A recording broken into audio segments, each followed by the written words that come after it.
నా favourite cinema sir ఆపద్ బాంధవుడు. నేను నాకు అది మీకు చెప్పాలనిపించింది sir. One of my favourite cinema sir. నేను యాక్టర్ అవుదాం అనుకోవడానికి వన్ ఆఫ్ ద ఇన్స్పిరేషన్ ఆ సినిమా కూడా సార్. దాంట్లో అసలు that's one of my favourite film sir. And thank you so much sir support చేయడానికి. Love you so much sir.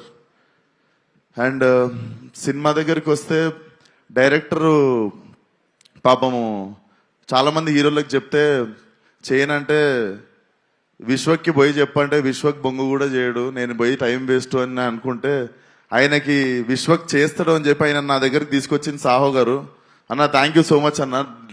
నాకు అనిపిస్తుంది really very very special cinema in my career. కొన్నిసార్లు మనం ఎంత చేద్దాం అనుకున్నా కూడా మంచి కథ చేతిలో లేనప్పుడు మనము నడవని సినిమాకు కూడా అంతే కష్టపడతాం, నడిచిన సినిమాకు కూడా అంతే కష్టపడతాం. సో ఆ కష్టం వేస్ట్ అయిపోయినప్పుడు కొంచెం బాధపడుతుంటాం కదా.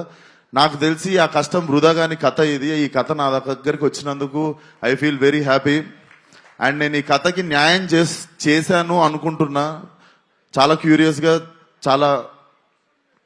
క్యూరియస్గా వెయిట్ చేస్తున్నా Feb 14th ఏం జరుగుతుందో అని. So Ram, you have made a very honest film.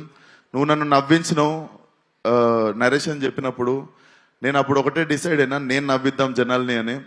And Anil అన్న, నువ్వు సరదాగా మనం ఒకసారి ఫోన్లో బిగినింగ్లో మాట్లాడుకున్నప్పుడు ఒక మాట అన్నావు. సో నేను బిగినింగ్లో సీరియస్ సినిమాలు ఎక్కువ చేస్తుండే, కామెడీకి దూరం ఉంటుండే. బట్ లైఫ్లో ఎంటర్టైన్మెంట్కి వాల్యూ నాకు సినిమాకి అర్థమైంది. అండ్ మీరు సరదాగా ఒక మాట అన్నారు, ఏదో ఒక రోజు నువ్వే F7 F8 చేయాల్సి వస్తుంది విశ్వకరి. అది జరిగితే I will be the happiest person one day. And congratulations on the block buster. నేను ఎంటర్టైన్మెంట్ గురించి